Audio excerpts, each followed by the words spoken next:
that what is your view on passive investing in general?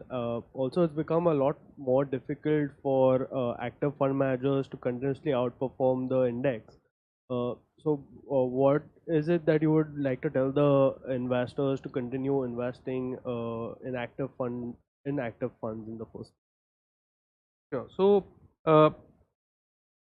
passive funds mathematically, uh, by definition, have to outperform the active fund managers on an average.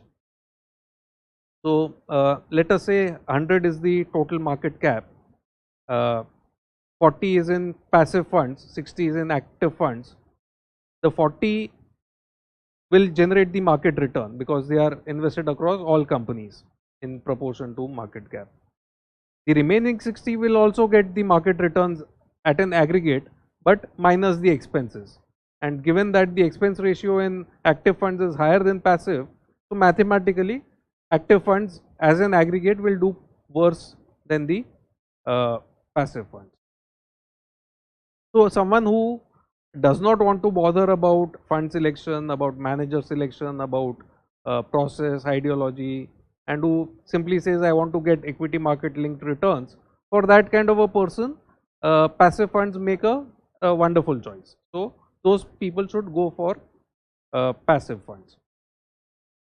Uh, at the same time, active funds which can take the best parts of a passive strategy and uh, try and take advantage of some of the negatives of a passive strategy can hope to do better than the passive funds. So what are those? So firstly, passive funds are rule based, process based, or have a system to the madness.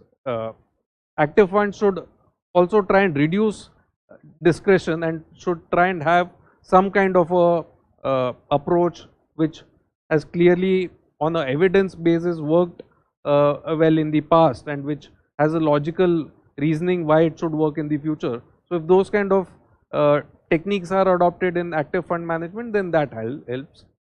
Costs should be kept under control, so that's where the TERs come in, where you cannot be over the top in terms of expenses. So that's why the hedge funds, the 2N20s, or some of the more expensive PMSs and all of those people really have it difficult after the multiple rounds of expense ratio reductions overall in the mutual fund space. So mutual funds are that way better placed than the other active managers in that space. The third thing is that typically the passive funds do not consider the parameters of the nature of a business, the like low ROC or high capital intensity or high leverage businesses, or some of the bad quality promoter groups or bad governance, and some of those filters are not there in the passive funds. Also, given that passive funds are excessively focused on market cap and free float, sometimes companies with almost zero business, uh, simply because they trade large quantities on the exchange and the market caps becomes large enough, sometimes they tend to figure in the indices and uh, subsequently in the passive funds.